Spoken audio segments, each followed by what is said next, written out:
Hey everybody, it's Kathy. Welcome to episode 34 of Mondays on the Mat. I'm coming to you live from the Sunshine Coast of Australia. And if you don't quite know where that is, I know a lot of people are familiar with Sydney. So I'm way north of Sydney. It's probably like a 12 or 13 hour drive from Sydney. So that kind of can give you a sense of where we're at. I'm all about Google. Like, go, if you're really curious about where the Sunshine Coast is, go look it up on Google after you watch the video, just to kind of help you wrap your brain around where I'm at. But I'm on the East Coast, right on the Pacific Ocean, and today's episode, I'm going to show you the Pacific Ocean in just a second, but so you know, today's episode is about yoga for travel, and thanks to a great question from Lisa and the fact that the holidays are coming up, I thought this would be a really perfect opportunity to talk about how you can take yoga with you when you're traveling, because travel can definitely challenge us physically, mentally, and emotionally. And if you're watching live from California, please comment right down here and say hi to me. I think it's so cool that we can see each other from the other side of the world. So, like, give me a shout out if you're catching me live, because that would be really fun. So before we dive into the topic of yoga for travel, can I just really quick show you around? We're in this amazing Airbnb. Kind of in the middle of our travels here in Australia is like our vacation time. So we're having just a few days off, relaxing and hanging out at this gorgeous, gorgeous place. So what I'm going to do is take the camera and turn it around. I thought I was going to be able to turn the camera around, but oh, there it is. Okay, here we go. Turning it around. Okay, so let's take a really quick walk together towards this outside deck. So I wanted to film for you guys from the ocean, beach side, but I just couldn't get quite a good enough signal. So you can see right out here where I'm kind of pointing to you is the Pacific Ocean, and it's about 50 meters from the house. There's a path that just walks right down to the ocean, and right up over here, swimming pool. Like, so fabulous, you guys. It's just ridiculous. And then I'll just turn around. You can see this is the outside. Oh, the light's not great, but here's outside deck, this groovy chair, little hammock right behind me. Okay, I'm going to turn the camera around again. Here we go. There it is. Hey, guys. Okay, I'm back. So that was just a quick little peek around so you get a sense of where in the world I'm at right now. Okay, so the actual question that Lisa asked was, how do I personally bring my yoga practice with me on my travels? And so I'm going to give you 3-part answer plus a bonus. And I'm going to weave together things that I personally do and suggestions for what you can do if your yoga practice is different than mine. So when I think of my yoga practice, it has 3 buckets, or 3 ways that I can fill up myself with my yoga practice, both physically, mentally, and spiritually. And I think of them as my body, mind, and soul buckets. But I don't fill them in that order when I travel. When I travel, I go mind, soul, body. So let's start with, how do I fill my mind bucket? The very first and foremost thing that I do is remember, if the only prayer you ever say is thank you, that is enough. And the first thing I do, I try so hard every once in a while, you know, travel can mess up your schedule and your routine a little bit, but I try really hard, no matter what, to start every day with some gratitude. I bring 2 separate journals with me. The first one is a travel journal, and this was a really great idea I got from a friend, Debbie Marseille, who said, you know, you do so much when you travel, it can be easy to forget all of the wonderful things that have happened. So first thing in the morning when I wake up, I just jot down everything I can remember from the day before that happened. Places we ate, places we went to, how the weather was, what kind of food did we eat, all of those kinds of lovely things to help me really remember and appreciate. And then my second journal is what I call my prayer journal.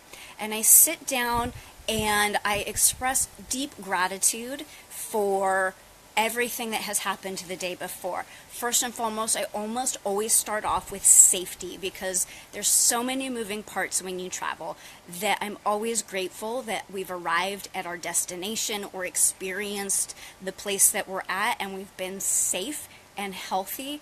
Oh my gosh, because you know what?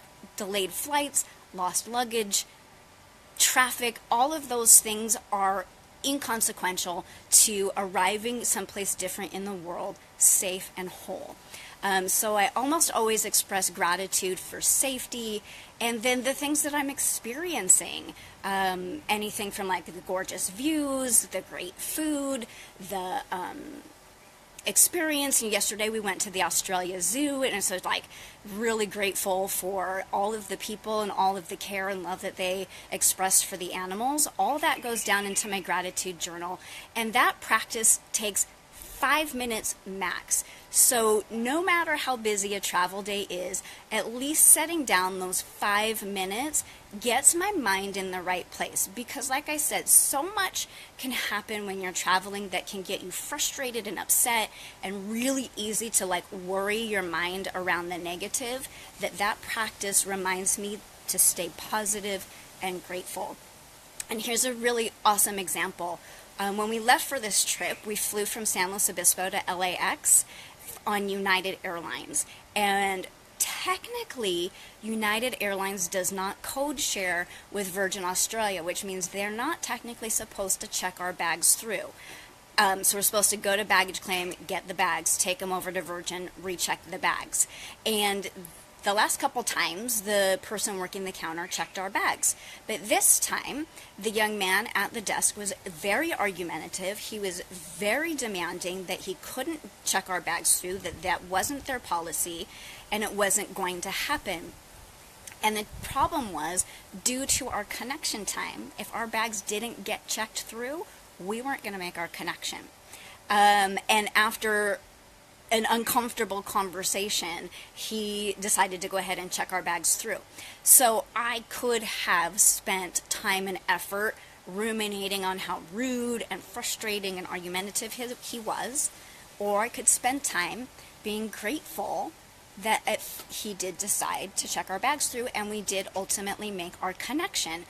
Oh, that's huge. So one of the very first things that I wrote down in my gratitude prayer journal on the other side, which was a lot of hours later, you guys, but still, it was the very first thing that I wrote down. So that's how I take care of my mind bucket. Next is my soul bucket. And when I think of soul, for me, it's about connecting to that which is greater than us. And we all have different names and ways of expressing the divine, whether we call it God or the universe or all that is. There's like all kinds of ways to describe that. But to me, filling up the soul piece of myself is that remembering that there is something greater, and I'm a piece of it. So we're all the divine bursting forth through us as us. But as we get caught up in our travels and unusual schedules and routines and running around, it can be easy to lose that connection. And so for me, I try to meditate every day.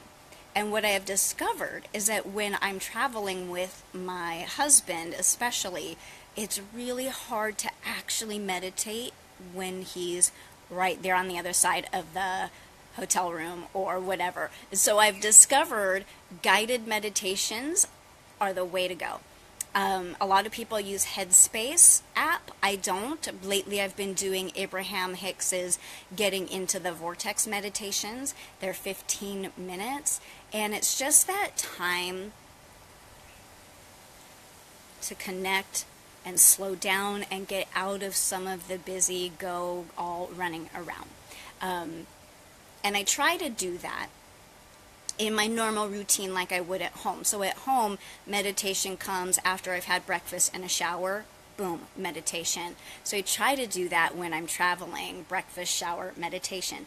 But sometimes the day goes, breakfast, shower, pack the bags, get in the car, drive to the place, blah, blah, blah, blah, whatever. Or this morning, it was get up, take a cup of tea and sit on this bench over here overlooking the ocean, come back, have a little bit of food, go down to the beach, take a nice long walk on the beach, come back, get in the pool, then breakfast, then shower, then meditation. So I try really hard to not cling rigidly to my practice.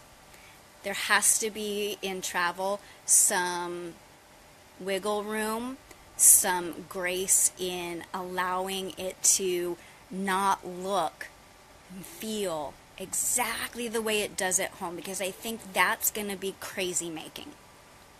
So squeezing in meditation during holiday travel, especially if what you're doing is going to visit family, might be challenging because maybe other family members don't meditate, they don't understand what it does for you, or just, again, like the routine being thrown off and finding the time. And so what I would suggest you do is approach it in a really matter-of-fact, no big deal sort of way, saying, almost the way you would say, like, I'm going to brush my teeth, or I'm going to take a shower. You just say, I'm going to go meditate for a few minutes, and have it be just a real non-issue. Go someplace where you can close the door or go outside, put in your earbuds, close your eyes, do your guided meditation, 2, 10, 15 minutes, whatever it is. Oh my God, you guys, somebody's going to start a lawnmower or something. Ah!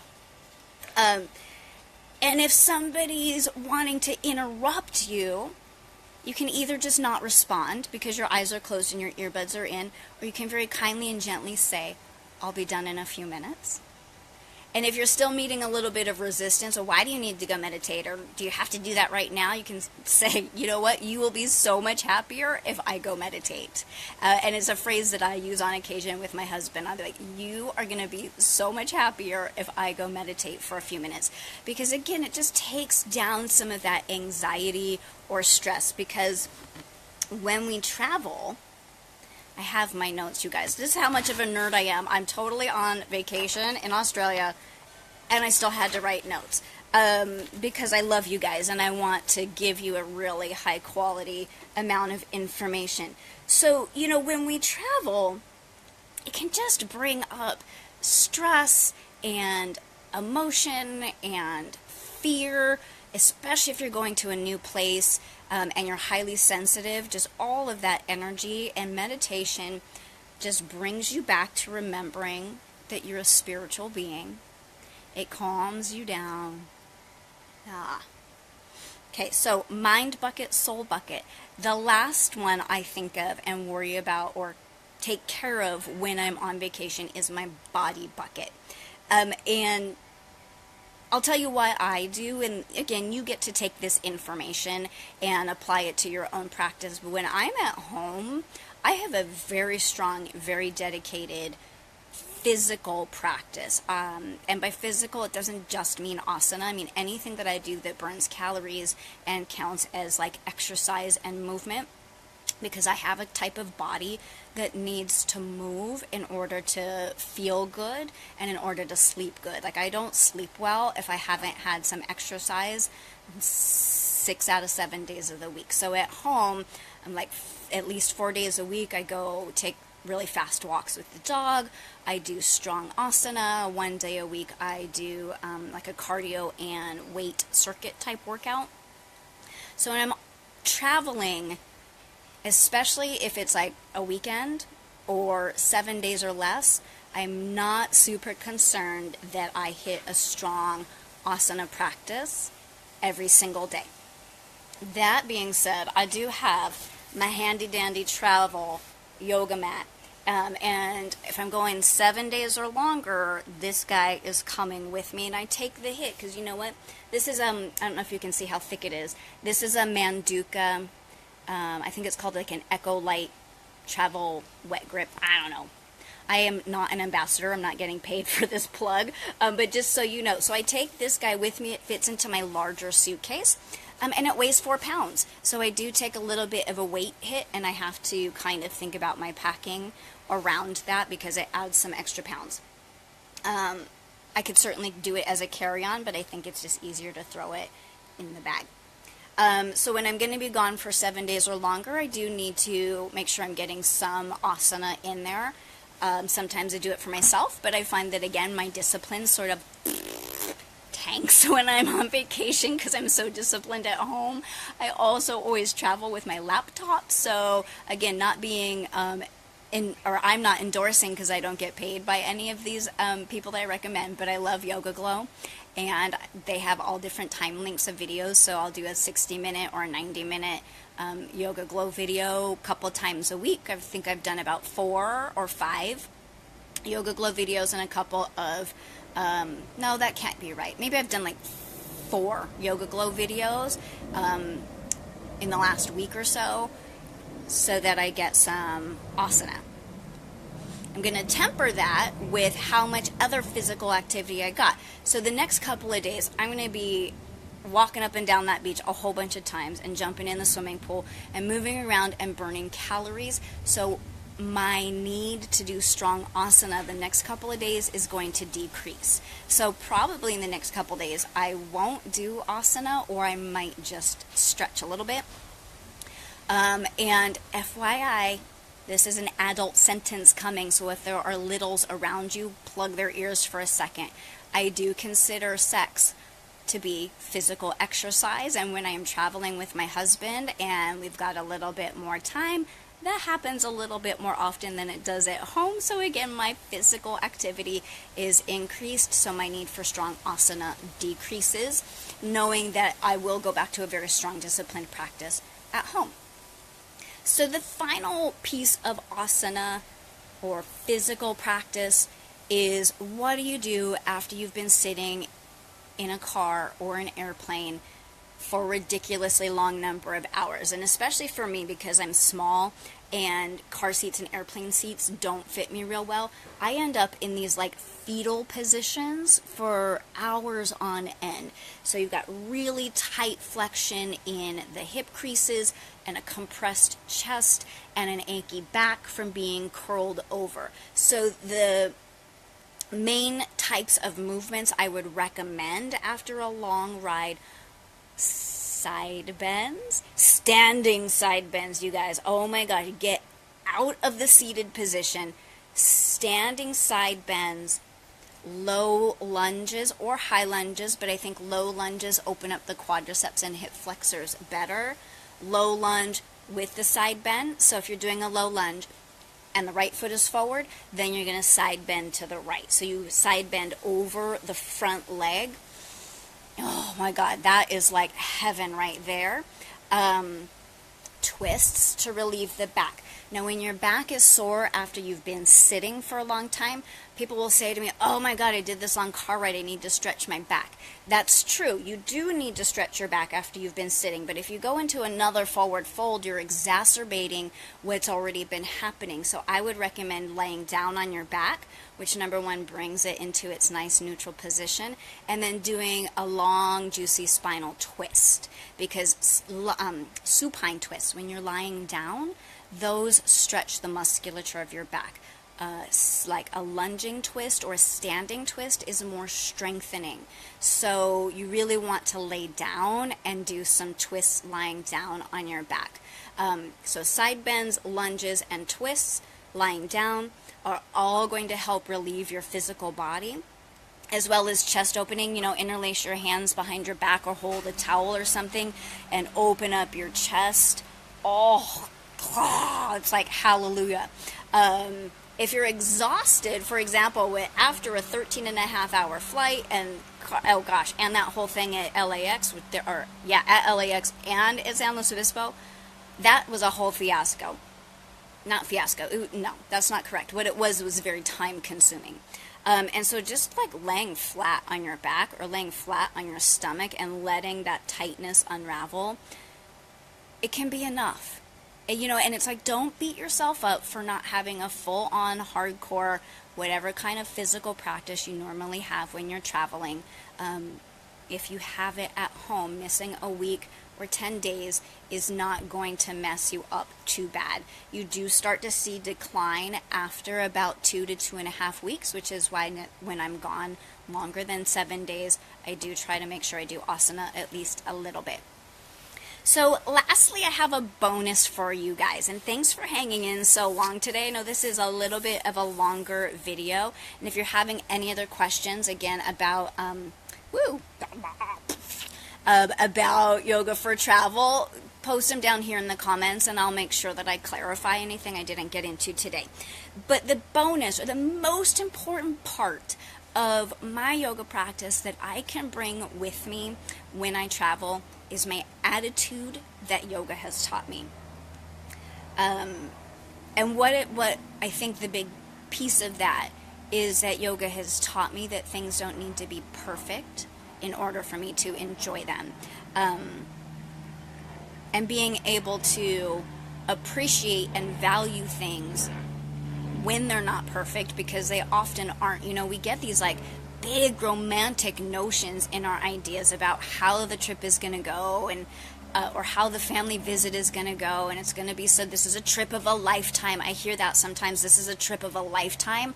That one scares me, because you're putting such high stakes on it that should any tiny thing not be perfect, you know, it's going to really mess with your mental and emotional state.